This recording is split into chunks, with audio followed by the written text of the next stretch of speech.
Do. Yeah, am I running? Yeah, it's maybe we're running. Let's see what's happening here. Little bump. We're running. It may be choppy. To Evolution Hour on the 25th of May in our ongoing year of uncertainty and gloom. And remember, of course, all of the cute little Tortugan WordPress.com stuff that's freebie for everybody who wants to look at where my brain was 20 years ago. So on the screen, hi, Lisa. Okay, come on. Let me find my thing. There we are. Okay, as you know, we are plowing through the two alternate versions of what used to be Holy Writ for young Earth creationists, Dwayne Gish stuff. Remember, we're in the 21st century now, internet material. Gish has been dead for practically 20 years. And print books are passé, so obsolete, so pre-computer, so pre-tablet and smartphone. So an awful lot of the influence that Gish would have had in the 1990s when the second book came out has faded a lot, although he does pop up kind of peripherally in various source citations. But we're finally finishing up the sources that are in the first chapter of the 78 book. And then next week, we'll be picking up a little bit more that he added on for the 95 book, where he trawls some material from Intelligent Design, particularly Philip Johnson, which is right up my alley, because that is an indication of what a tendentious guy he was. Old time that I get to catch up. Yeah. And our part two is going to be on some creationists slobbing into a topic that's dear to my heart, which is cognition, the origin of language, the origin of communication systems in humans, primates, animals in general, and all of that, which is a field that creationists in general are absolutely terrible at. I keep track in my tip project of the source field that anti-evolutionists are drawing off of. And overall, they're missing like 90% of the data. We can see that in the source when I do book analyses like this, although Gish is so far below the curve line in terms of technical literature that it'll be kind of unrepresentative compared to a source hog like you would be finding in Rupin Sanford or the Jensen books and that I dealt with previously, or for that matter, in a Michael Denton book or something that you would get from Casey Luskin and that. They tend to try to gussy things up with technical citations. But Gish belongs to a different era where shameless authority quoting was primary. Yes, it's Tower of Babel. Yes, that was. Gosh, I seem to think Pennock wrote a book with something like that title, where he was being critical of creationism. Anyway, the 78 one here riffs off of some more Dobzhansky, who, after all, is a theistic evolutionist, or it was while he was alive, and he nicks a bit from the opening paragraph of Dobzhansky's 1972 review of monads, chance, and necessity, half of which you'll be able to read at the link I'm putting up. It's only a 2-page long piece. I was able to get the whole bloody thing, and it's very a thoughtful analysis of saying why the book has a particular materialist perspective and why certain things about it he might disagree with. Other things are rather perceptive about the nature of stuff and all of that. And the point is that the stuff that Gish nicked off was just in literally the opening paragraph, the tail end of it, where Dobzhansky says he, monad, has stated with admirable clarity and eloquence, often verging on pathos, the mechanistic materialist philosophy explicitly or implicitly shared by most of the present, quote, establishment, unquote, in the biological sciences. And that's as far as Gish went with it. In fact, he italicized most of the quote for emphasis in the 78 version. He de-italicized it in the 1995 version. At least from this one page, though, you'll be able to see that there was a lot more in this review than that bit. And these were legitimate and fascinating issues. It's a thoughtfulness, as opposed to Gish, who's just trying to trawl for little squiblets that he can drop into his apologetic frame without even dealing with the topics that are being discussed. That proves to be the pattern for these examples that we're dealing with in here. The next note that he does is one that I will not be able to get a reference for because it's nowhere online. Hello, Hendrik. We got some people. Good, full operation. If anybody has any questions and things for me, by the way, feel free to do so, and I'll be jumping into those and commenting on them as we go, because I've got the chat window up here so I can follow and interact, because interaction is good. Anyway, Gish is doing a bit from Julian Huxley from a 1960 newspaper, The Observer. Alas, I could not find the original text online. However, and Gish is doing it that a little bit that religion has been among the notions that have evolved in our history. So it's a little teeny squib of an authority quote. That, my view, was pure trolling because from what I learned from the Wikipedia page and a few other things on Huxley, that 1960 thing was part of a series that he did for The Observer, which was not about evolution per se. It was about his visits to Africa, where he was warning Brits about the dangers of habitat destruction. It was an ecological environmentalist thing. Along the way, there may have been this little squib, but because I couldn't see the original text in any form, I can't really judge the context of it. That kind of selective authority quoting where he's bypassing the material is one of the great features that you find in Gish and in anybody that operates in the same way. Casey Luskin, the late Gunter Beckley, Steve Meyer, Philip Johnson, over in the intelligent design camp, they all operate in this way, that they feel they've got their little gotcha quotes. But I don't give a rat's ass about people's opinions. I want to know what the data are. And that's what we have to deal with. But this opening chapter of Gish is all philosophy. Evolutionary, atheist, materialism, with the alternative being creation. No middle ground, no circumstance, even though Dobzhansky would represent as deeply a religious position as anything Gish would claim to muster. So the next part is when we move to somebody who's definitely not of a religious persuasion, and that was George Gaylord Simpson, one of the founders of the modern synthesis, a paleontologist, a fascinating persnickety one, even wrote a science fiction novel, quite intriguing, and had quite a long career over many, many years. I have one of his books from the 80s. The material here, Gish is trawling from much earlier. So first, Gish wrote that Simpson, quote, has said that the Christian faith, which he calls the higher superstition in contrast to the lower superstition of pagan tribes of South America and Africa, is intellectually unacceptable. And he cites page 966 of Simpson's 1960 essay in Science magazine, which was actually quite a long essay. I was able to get the full text on it, but the important point is that I can get you the freebie of the first page of the thing, and you will be able to see that nowhere on that page is anything about that issue. Turns out those topics were coming up in a bigger context over the next couple of pages in a section that has way more in it as to the whole philosophy of a evolutionary viewpoint and about the role of human beings and nature and all of this stuff. So it was quite an extensive little piece. I wish I could have been able to put a full text link of it so that you'd be able to read the whole bloody thing.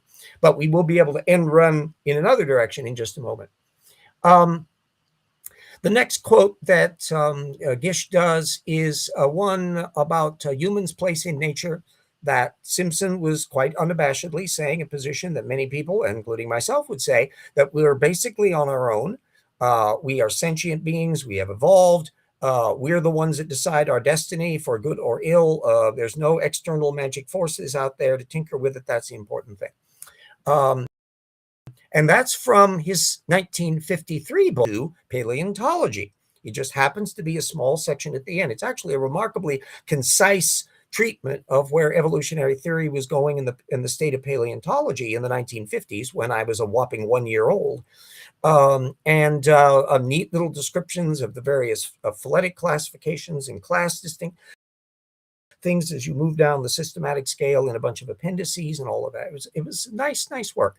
And generally speaking, got very good reviews from people.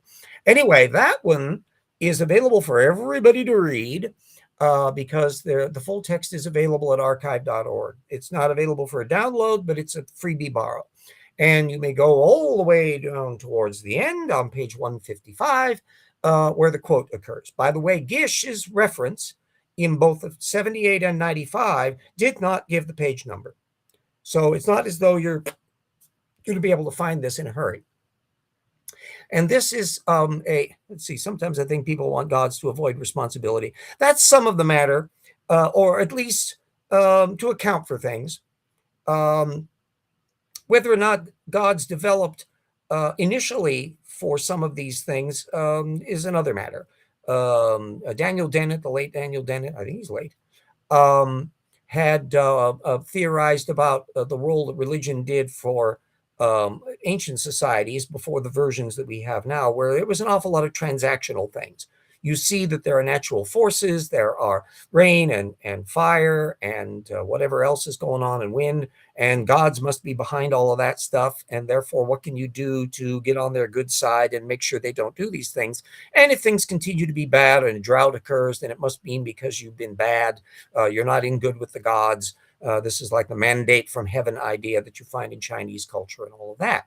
Eventually, you get a written culture that takes on a new form of religion that becomes ever more abstracted and philosophical, and commentaries that can be done. And they tend to kind of upscale the gods to the kinds of perfectly good, super duper being that has all the virtues and is always looking out for us, but not necessarily terribly cozy. And that's kind of the trend line in an awful lot of gods, that curious Trinitarian quality that you find developing in Christianity, the God of Abraham crowd, and quite independently of it, in Hindu culture, where you have Brahma, Vishnu, Shiva, and all of that. And so the Godhead and all that kind of clustering thing. So it's all about, yes, gods are beyond pitiability. Well, I don't have to worry about that. None of the gods exist. So I can't, any more that I get all pushed out of shape about Thanos in the Avengers stories, or Zeus and company in any of those cute little gray hairs like Jason and the Argonauts. But the human beings who believe in them, they can be a bloody well nuisance. And so we have to pay attention to it from just that mode. But anyway, back on to our material. Next week, then, there will be where the 95 version picks up with the intelligent design movement and all of that stuff. Now, as I mentioned, that consciousness, bless its little heart, and why we have language and what's going on in our head, our little meat computer, is a field that is of obvious relevance to trying to make sense about where we are in nature, how we developed, and so forth and so on. And yet, I know by inspection, that is one of the areas that is almost invisible in the anti-evolution literature. They have positions. They've got to have an incorporeal spirit, and language has to be the gift of God, and that's kind of it. And they will slide around the very peripheral edges of it, more or less. And we're about to show yet a new example of it, brand new. I won't be able to get the link to the creationist this time. Anybody that wants to come back to it will have to be the case, because it's from the brand new May-June 2026 Acts and Facts. And they don't post those online until a little bit later. So later on in the year, if you feel obsessive about it, you can look into it. Anyway, we got one from Brian Thomas and one from Philip Bell at CMI, which is occurring at about the same time. And both of them happen to be on this same issue, so I'm lumping them together. We're going to discuss both of them. Thomas bumped into this thing in the weirdest of ways. He puts a jab about animal cognition in a piece on the geology of the Canyonlands National Park in Utah. His main ammo was a quote blip from a 2016 thing on animal communication and human language, an overview from 2016. That quote, animals apparently do not intend to convey information to others when communicating, unquote. That's Thomas's version. Thomas smugly said, quote, it's good to see science catching up with the Bible, which teaches that humans are unique creations unrelated to any animal, unquote. Right off the bat, Thomas is fiddling with the text because the quote was specifically about vervet monkeys, not animals or primates in general. And so the idea that certain animals might have some features, other animals might have another, Thomas is just arbitrarily extrapolating this. And because you'll be able to read the entire article, you'll be able to see all of that. Worse, it's not 2016, is it? Why would Thomas be concerned about a thing from 10 years old? Literature. Has there been more recent literature? The kind of chimps have entered the Stone Age. It's very possible in some groups they have. There certainly is an enormous range. Erica Gutsick Gibbon has gone into oodles of detail on this, and I've got masses of technical literature, some of which we will be dribbling out in the Human Origins chapter of Rocks for Their Volume 2, which we are beginning to see end of the tunnel on. Finish off the Noah's Lost Worlds chapter, got the references plugged into my master bibliography. I'll be going on to the Ark Encounter chapter, and Jackson is already at work on that final chapter. So this is going to be a zingy. Then my job will be to shrink down the font size on certain things, particularly the index and the bibliography, to make sure that we're squeaking in within the page range of the first book, which was just bumping up against the edges. There may be cases where I'll have to trim some redundant wording of things and the like if absolutely necessary, but I don't want to lose any of the technical literature because there has just been, plus not technical literature, but also the linkage to the various creationist things. When you see creationists making the same argument over and over and over again, and not adding much to it, just simply repeating it in a drum beat, you can get a sense about the landscape of repetition versus the solid base form that we are documenting that they're avoiding, and we can indicate that. And the fact that we are dealing with so many creationists postings means that we have a field when we can say, they haven't thought about subject X, it's because they didn't think about this subject, even though they could have known about it or even knew about some things that were leading into it. This happens over and over and over and over and over again. Cosmology chapter and some of this stuff is just just delightful material on the Grand Canyon and whales, just really fun stuff. Anyhow, we've got I'm going to be putting linkages up to quite a few papers that are directly relevant to this stuff. There's a 2019 paper from Wilson Henyum on prairie dog alarm calls. Suzuki and Greiser 2020, which is a review of animal syntax and semantics. And Gabbert 2022, overlooked evidence for semantic compositionality and signal reduction in wild chimpanzees. That's just a scatter of the material that's available. And yet we observe that Thomas is paying no attention to that kind of stuff. Now, Phil Bell over at CMI, and I will be able to put the linkage to that one up, is going on about human consciousness and language, blah, blah, blah, and linking to only his own prior squib on it at creation.com, clueless on consciousness. And it's just missing any relevance to the data field.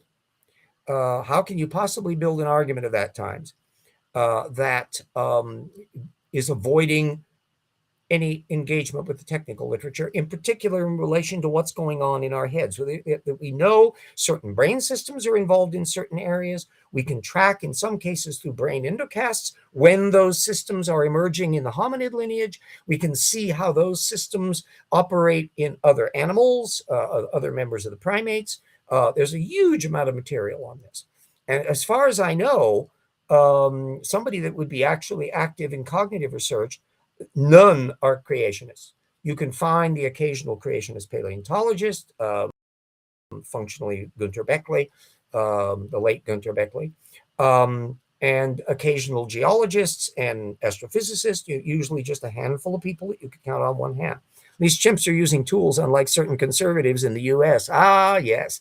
Frankly, as occasionally violent as chimpanzees can be, I'd feel more comfortable around them than Pete Hegseth. Yeah. At least the chimps are not part of Doug Wilson's white nationalist creationist super cult that's operating down in southern Idaho. Yeek. Yipes. But then again, I didn't vote for any of these clowns. I'm not a senator. I do not have any of the iniquity of putting these people into position. And poor old idiot Trump has bit off way more than he can chew with Iran. He's even alienating some of his own base who are not liking the deal he seems to have made, which is worse than anything Obama was trying to put forward, and to try to extricate himself from this war that he can't stop. And besides depleting our resources and dropping bombs and killing kids and all sorts of nasty little things. Yeah, we're in for a very exciting time. Yes, they're ahead of Ken Ham then. Yes. Ham is an interesting case, and one of the fun things that I've been doing over the years is following to what extent Ham pays attention to his own side. I don't pay attention to what's published at Answers Research Journal or even what's available on his own website. He probably glances over the answers slapped on them typically as the editor, but it may, and those books in great detail in volume 1 and 2 are all threadbare stuff. It's very rare for any of the chapters in any of the answers books to get really deep into the weeds on technical material, or in many cases, even prone to cite creationist apologetics that tries to get kind of deep into the weeds. One of the things that we'll be noting in the cosmology chapter, for example, is how there's a hop, skip, and a jump as to which creationist that they're drawing on in one of the books, and then dropping them and moving to another one on the next books, and then bringing in somebody else that positions, and they've just got this shell game about things like whether the speed of light varies and all that, Setterfield's bunch. And so more than, frankly, I was expecting there to be much more consistency in this department, but they have very little to play with.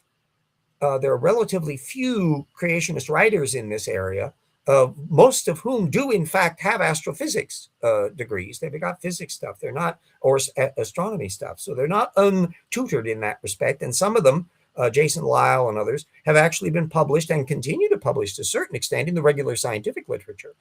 So they've got their foot in the door on that front. But when you start diving into the fiddly bit details, and of course, the main problem is the goalposts keep moving. Just this week, brand new paper, NAS, or Nature's Astronomy, I think, on the role of magnetic fields in channeling protostellar outflows and that's forming solar systems. This is an area the creationists have just not thought about.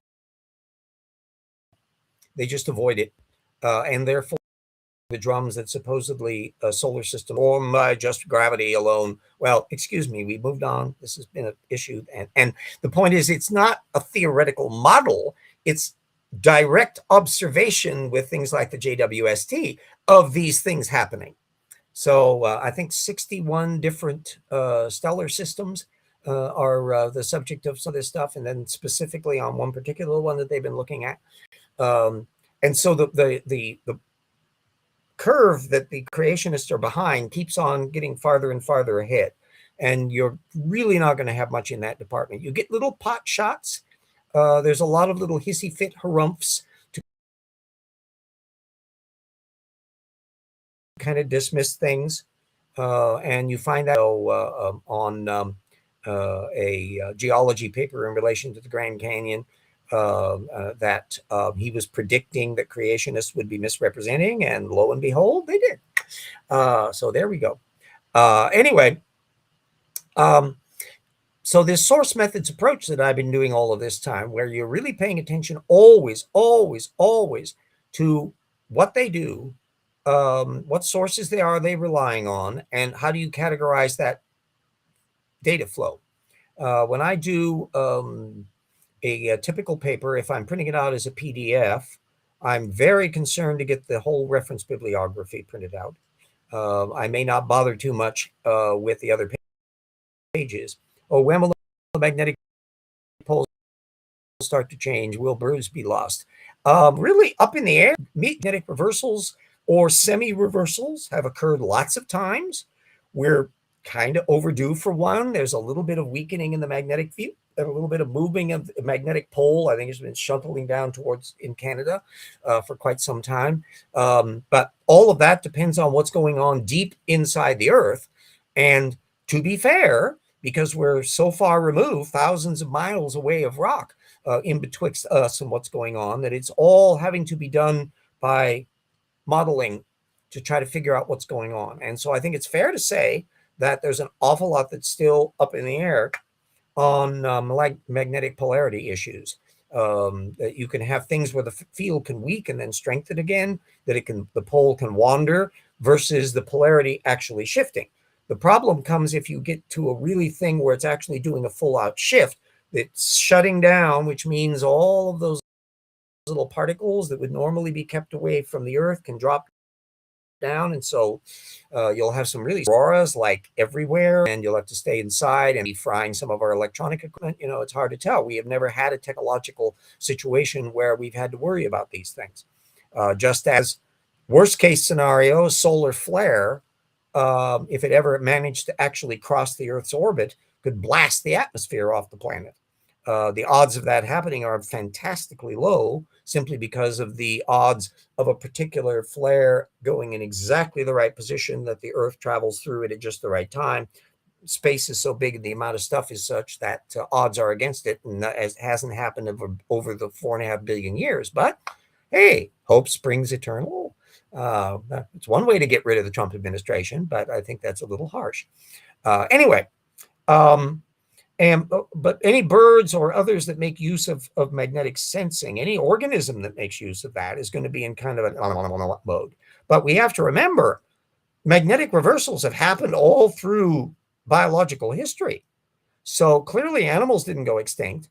And it's not really shown that any mass extinctions correlate well with magnetic reversals.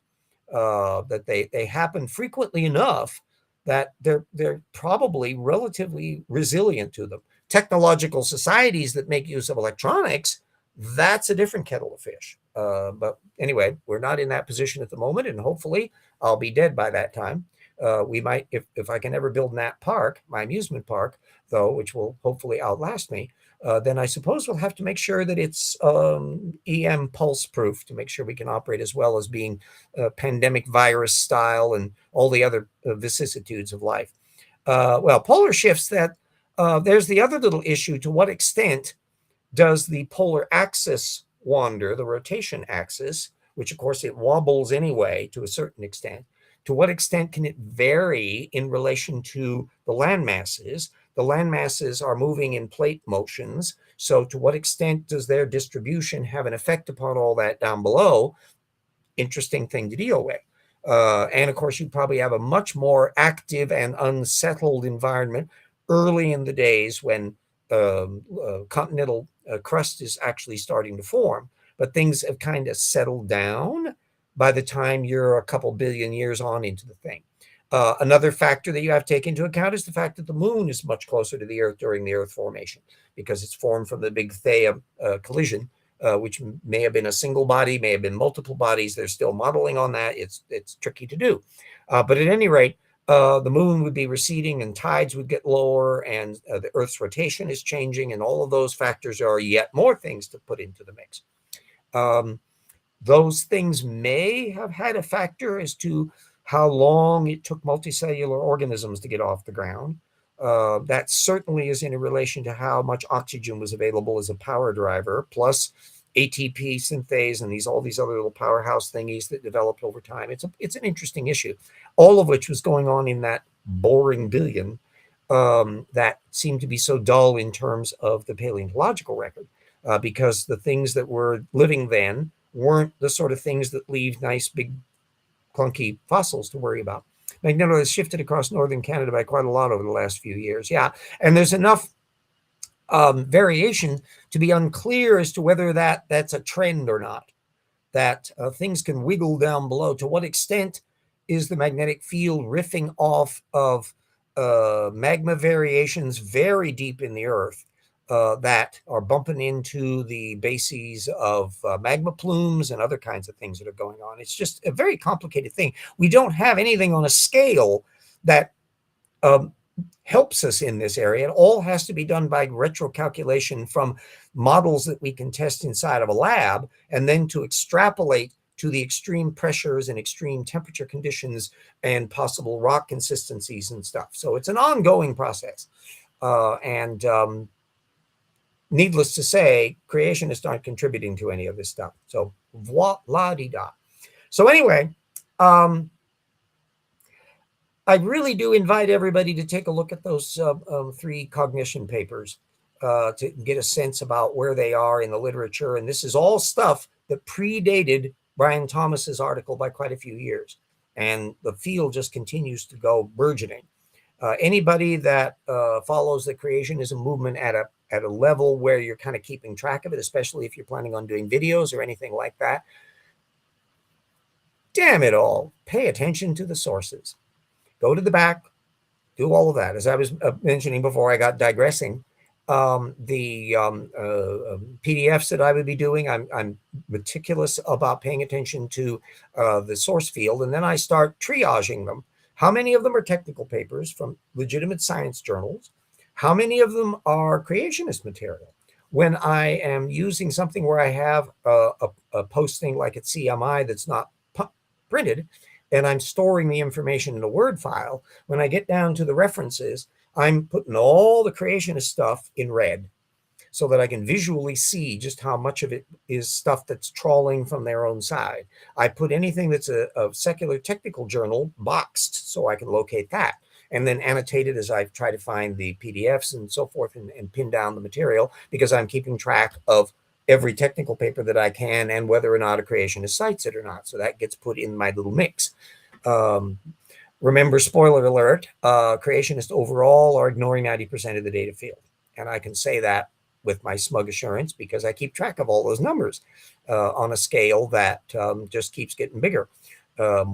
Roughly 12,000 anti-evolutionists works, which represent a couple thousand, 2,500 or so anti-evolutionists, some living, some dead, of which they bumped into 8,000, 9,000 technical papers.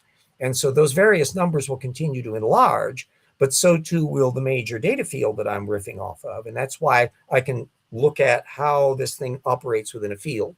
An awful lot of repetition goes on.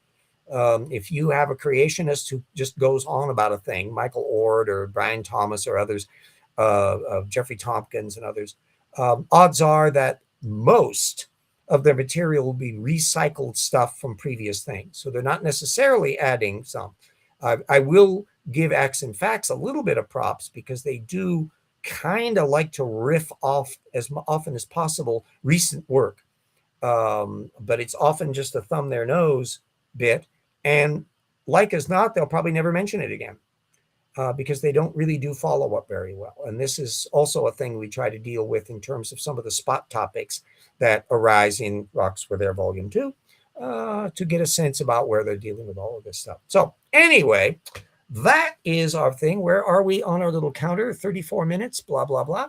Let me put up my little thank you note. Our patrons, bearing in mind that I'm well aware of the fact that everybody's finances are getting dicier and more concerned as inflation is not going away and is being exacerbated by the Iranian war, and because Mr. Trump's tariffs are the stupidest thing the Republican Party has ever done since the 19th century, and on a kind of a scale worse than a lot of the stuff in the 19th century. So our colleagues, researchers, assistant researchers, friends, and legacy patrons who have stuck with me month by month, year by year. Thank you, thank you, thank you. Couldn't do it without you. I'm keep plugging along because my primary income is Social Security, and that's going less and less these days. In fact, the cost of living adjustment for Social Security this time around for 2026 didn't mean an increase in money in my bank because they increased the Medicare deduction more. So it actually went down, not up. Meanwhile, Moneybags Golden Palace $1 billion ballroom Trump is trying to rake in the cash, and with his kids, with contracts that they're involved with, and it's just a cesspool of internal corruption of where they're doing on a monumental scale the things they were falsely accusing the Biden crime family, as the Trumpistas like to call it. So it's a piece of rank hypocrisy, and some of that stuff may be running foul of regulations and laws in subsequent years. We'll see what's going on. Plus, never underestimate the sheer business incompetence. Look at the stupid Trump phone that I guess they're starting to kind of deliver it, and it's not made in America as they promised. And a lot of people apparently aren't able to get the thing, even though they put a deposit down, and the Trump people have put a proviso out that they are not actually guaranteeing that they would necessarily supply anything. I mean, it's just awful. But what do you expect? Yikes, they're the Trumps.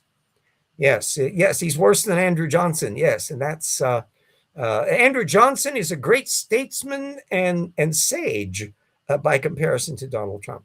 Come to individual policies, no child left behind. That had a lot of bad consequences of things. There were an awful lot of stuff that was under both the Clinton administration and the Bush administration, Bush 2, that sounded like might be a good idea at the time, but didn't necessarily have the desired consequences. And that's where you're supposed to reform things.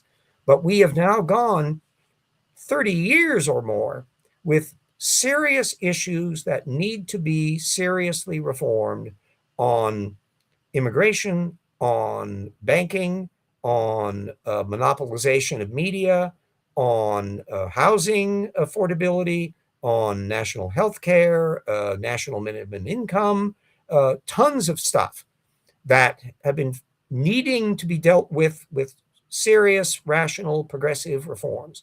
I kind of got a good vibes about what's happening in New York City. Mayor Mamdani there has just been surprising the bejabbers out of people by really showing how adroit he is in maneuvering around and minimizing without intense pain a lot of the budget crunch that was under the previous administration. And I think for those of you who are really ancient and remember Mayor LaGuardia from New York City, that was before my time, but as my historical novels and stuff, I knew all about him. The wonderful Mayor LaGuardia, for whom the airport is named. He was a remarkable progressive Republican back when you had Republicans with functioning brain stems. And I see Mamdani having an awful lot of that same moxie, charm, pay attention to how real people are being affected by things, and show gumption and innovation. And that can act as a model for an awful lot of people. If it's having conniption fits for some that a socialist is the mayor of a major city, well, we had those back in the 19th century and the early 20th century. And the world didn't fall apart. In fact, Minneapolis and other places had socialist regimes for many, many years, and probably didn't do them much good when they got rid of them. So pay attention to history and keep looking at the younger generation, Mamdani and Ocasio-Cortez, and a lot of these people being young. The old Chuck Schumer desiccated Democrats and the like that are my age, time to move on and have some new people. And meanwhile, their young counterparts in the Trumpista party are people who are hot-headed nincompoops. And hopefully a lot of them, despite Trump getting them on the ballot, and knocking out anybody that disagrees with him in the primaries. We'll see how that goes in the general election. Need to teach them both, but it's like trying to teach geography while teaching phase state. Both, yes, together, no. A thing too. In fact, one of the latest editions, before I sent the Noah's Lost World chapter off to Jackson, I put a last edition in because literally a couple days ago, Nick Zentner did just a wonderful lecture in Canada on some new wrinkles in the Baja BC issue. It's a kind of under the surface, pun intended, geology issue as to whether chunks of British Columbia and Alaska were actually once down by Baja California and got shunted north along fault lines. For a long time, and there was a difference between looking at the rock content versus the paleomagnetism, inclination levels, and all that. And overall, it's not been a super popular model. It's not the mainstream view, except it just won't go away because increasing improvements in seismic modeling, deep tomography, where they're able to measure and delineate these squiggles that are plate subduction results, and when plates can break off, and that you can detect in the lower mantle on a level that's just astonishing. Karen Siglock and these other people that are doing all of that stuff. And a brand new paper is out that's added yet another wrinkle, that there is reason to believe that part of the British Rockies up in British Columbia were originally down in Nevada and got shunted along this very particular fault line. And it's just a fascinating example of how these interdisciplinary approaches of deep mantle tomography and much more sophisticated detailed analysis of things is leading to all sorts of very exciting field material. And check out Zentner's page or Google that because it's just an absolutely delightful thing. Wasn't the Grand Canyon under the interior sea at one time? No, actually. The real estate, I think, is actually too far. There was parts of it that were, if we go back hundreds of millions of years, long before there was ever a canyon, sections of that were marine. Some of the areas 300-400 million years ago were like an estuary and embayments where the ocean was kind of on the the west side, and there were land masses on the east. So this is way different. By the time you get down to the Mesozoic, when you've got that big Niobrara Seaway that goes up from the Gulf of Mexico all the way up for a while, all the way to the Arctic, but then kind of started shifting to where there was more and more land up in the north area, which is why you get plesiosaurs and the like, and ichthyosaurs in Kansas. That area was somewhat to the east, to the west. I keep on getting my directions all screwed up on that. In fact, there's some really just a couple of years ago, geologist Sears has just done a spectacular book breaking down how working out the paleo river systems and drainage systems over like 80 million years. And the Grand Canyon part is a multi-stage thing that has little bits and sections of it carved way before the canyon that we see now.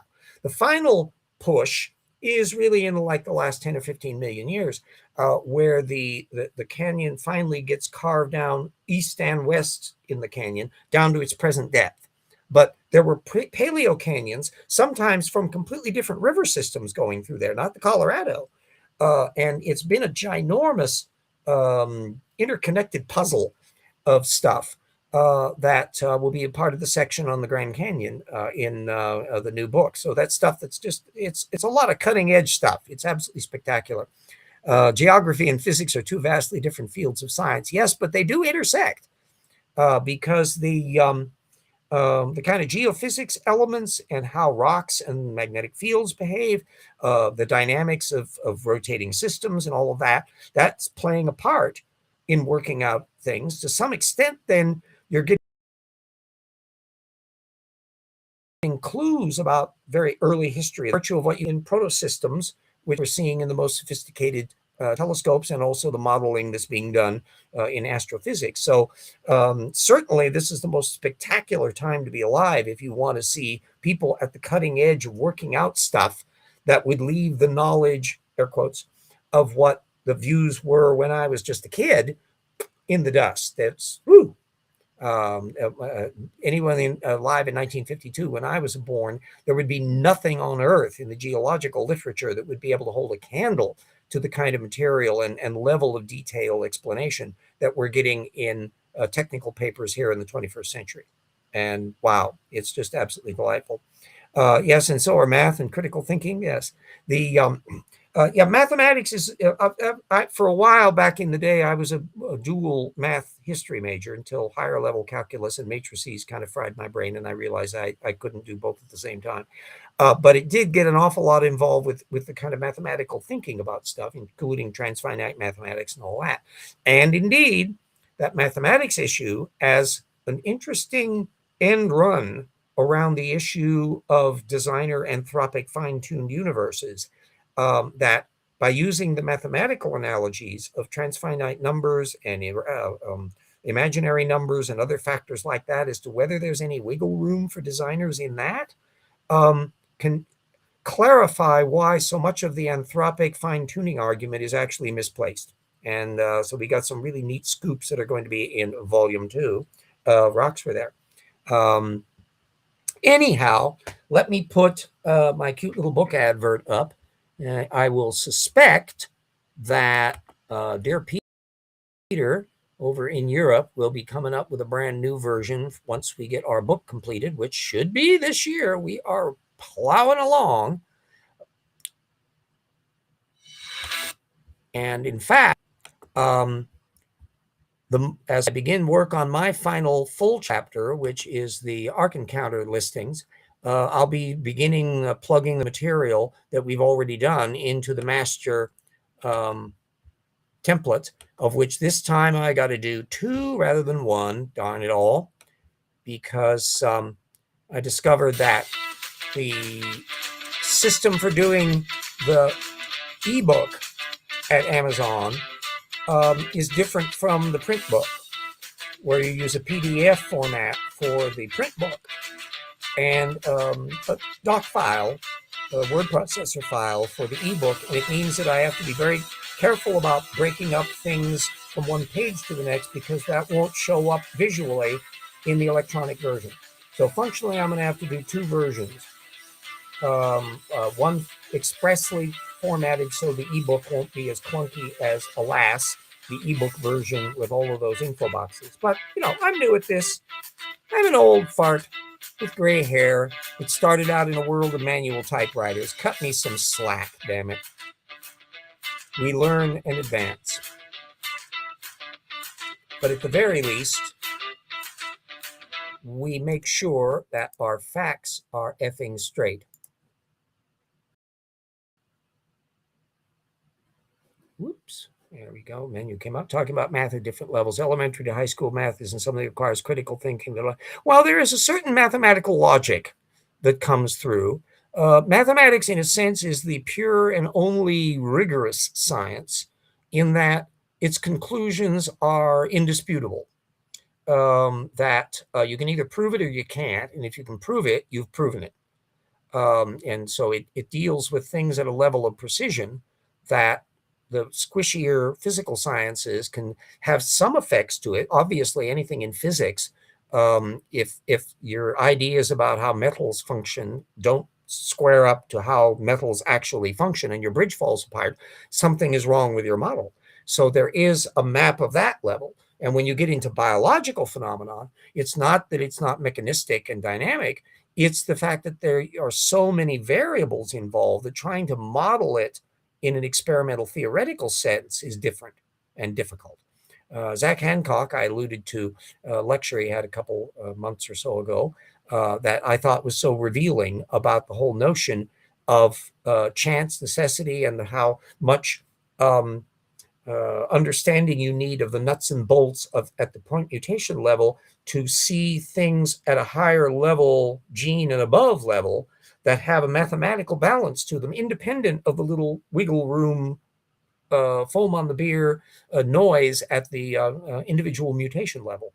And the fact that life runs that way, to where you can have these mathematical formulas that govern chromosome distributions and things like that, and have predictive power that are used explicitly to model and prepare for virus attacks and all of that, so that you can work away and get one step ahead of them, shows that there's so much that's been done on this. And that lecture, I strongly recommend everybody look at that.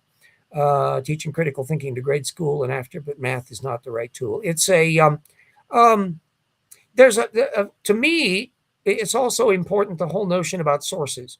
Source methods has to do with, you see a claim, and does it have evidence? This is a different thing than trying to work out axioms and doing a mathematical proof, which is insulated from that kind of thing. Here, you're talking about the reliability of a source.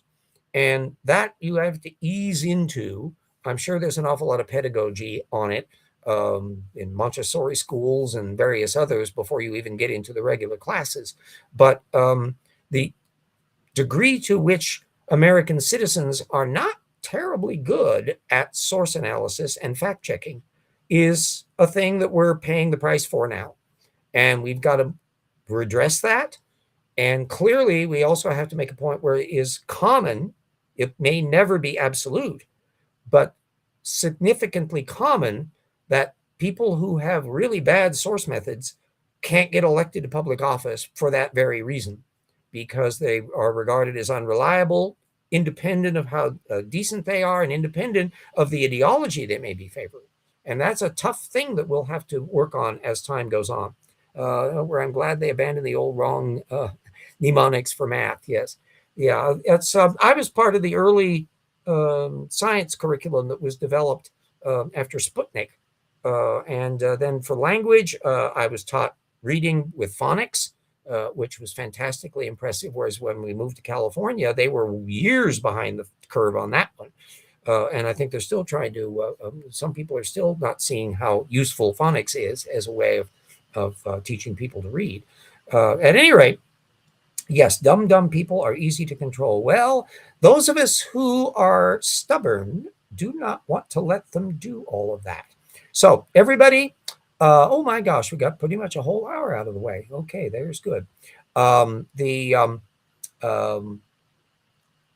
Next week, we'll have another Luskin show. Spoiler alert, I'm not anticipating any miracles in there, especially as so much of this material that we're going through is working backwards in years, not forwards. And that means that we've already established that the field has not overturned the position that Dan Stern Cardinale and others have expressed. And therefore, the lead-up material to it ain't going to be doing that either. But we'll keep our little eyeballs peeled for theodicy issues and other kinds of stuff, or topics that I go, oh gosh, we haven't encountered that little puppy before, and see what we can do on follow-up. So it's an inadvertent learning experience.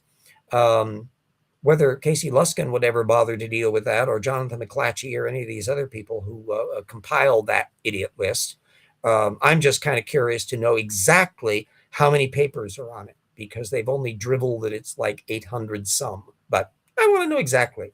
And I want to know the breakdowns. And after we have gone through, and it's going to take years, I think, to plow through all of them, because I'm going through like 3 or 4 a batch, once it's done, we'll be able to say unequivocally, why did you do this? Because it's not helping your case. And it is only indicating why the scientific literature is interesting and intelligent design isn't. So anyway, everybody stay super duper safe. If you have bad weather conditions, or rampaging ice people, or war elements, and some of the people that are friends of the channel are in war-torn countries, we're all over the place. Watch out for the wooden penguins, and we will be seeing you all next week. Whether or not it'll still be as hot as it was now today. We're pushing about 80 here in Spokane, but not super duper hot. Comfy.